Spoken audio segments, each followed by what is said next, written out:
Assalamualaikum warahmatullahi wabarakatuh. Perkenalkan, nama saya Mutia Zara. Saya dari Fakultas Ilmu Sosial Ilmu Politik, jurusan Kesejahteraan Sosial. Di sini saya akan menjelaskan sedikit tentang Pancasila sebagai filosofis Groundslack. Ini memiliki pengertian bahwa Pancasila sebagai filsafat atau filosofi dasar bangsa Indonesia. Nah, gagasan mengenai filosofis Groundslack pertama kali dicetuskan oleh Insinyur Soekarno dalam sidang Dokuritsu Zumbi Sosakai, yaitu BPUPKI hari ketiga. Nah, gagasan mengenai filosofis Groundslack sebenarnya jauh-jauh hari telah lama ada dalam benaknya.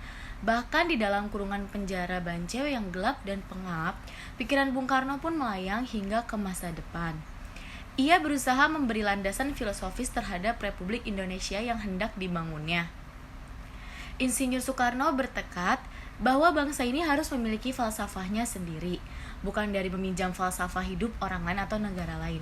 Kami tidak akan menggendirikan bangsa kami di atas deklarasi independen Amerika Serikat, pun tidak dengan manifesto komunis.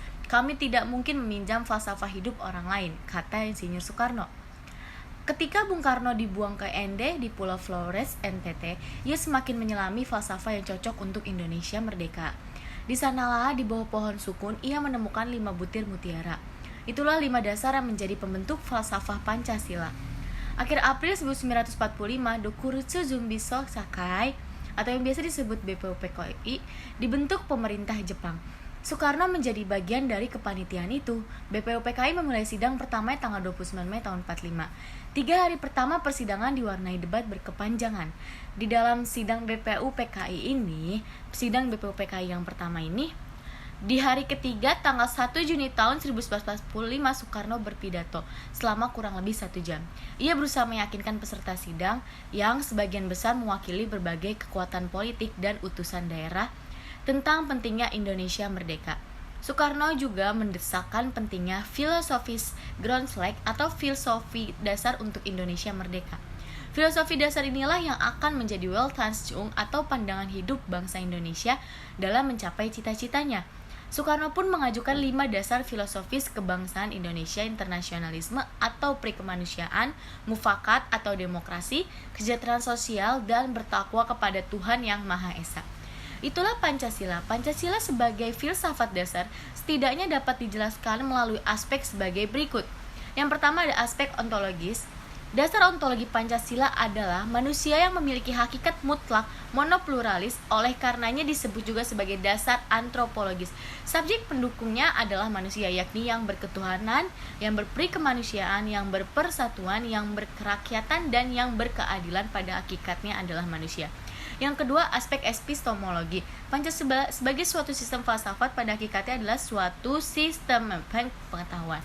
Dalam kehidupan sehari-hari, Pancasila menjadi pedoman bagi bangsa Indonesia dalam memandang realitas alam semesta, manusia, masyarakat, bangsa, dan negara, tentang makna hidup serta dasar bagi manusia Indonesia untuk menyelesaikan masalah yang dihadapi dalam hidup dan dalam kehidupan.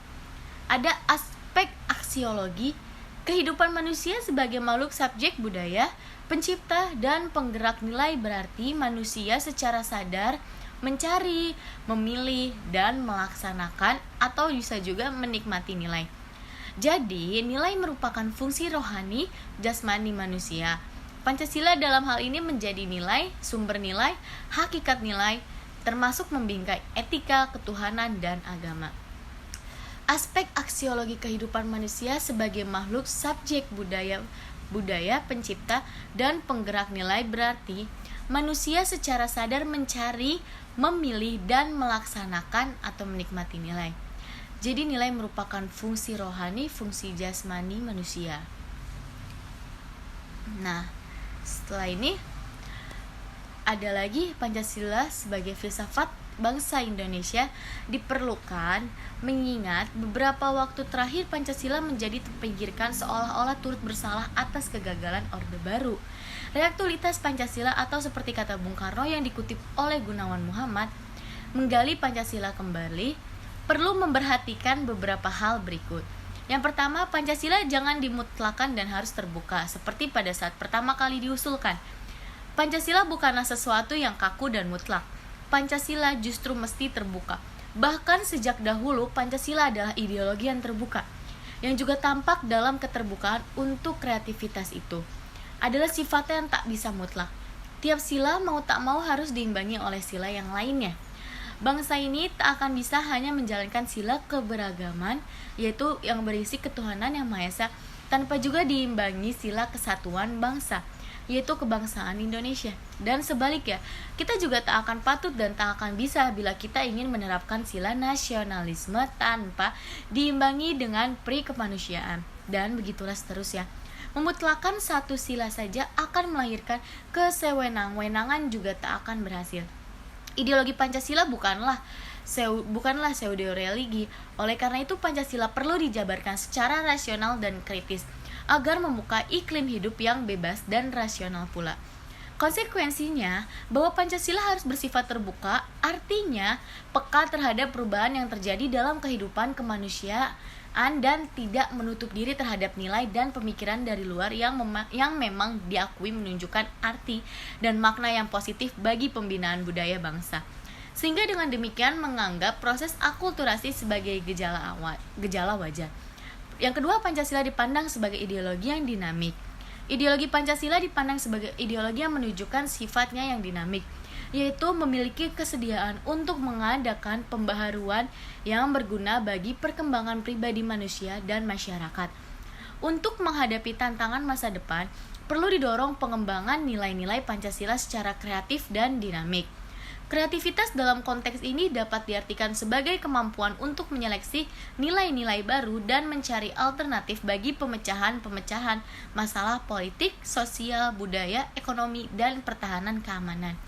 Ideologi Pancasila tidak menolak bahan-bahan baru dan kebudayaan asing, melainkan mampu menyerap nilai-nilai yang dipertimbangkan dapat memperkaya dan memperkembangkan kebudayaannya sendiri, serta mempertinggi derajat kemanusiaan bangsa Indonesia.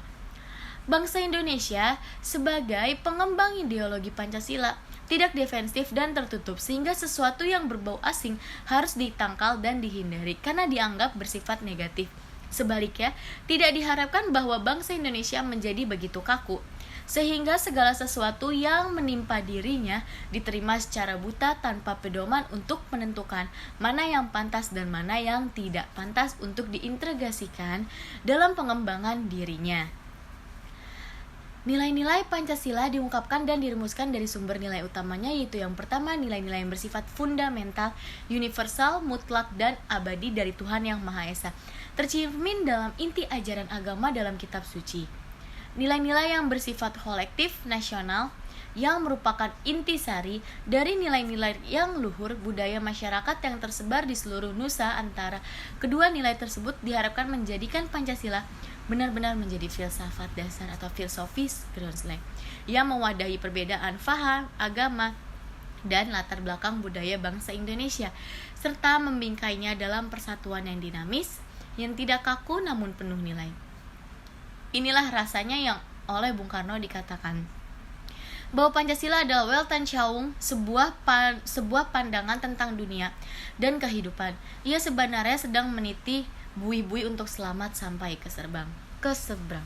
Sekian dari kami, kurang lebihnya mohon maaf. Wassalamualaikum warahmatullahi wabarakatuh.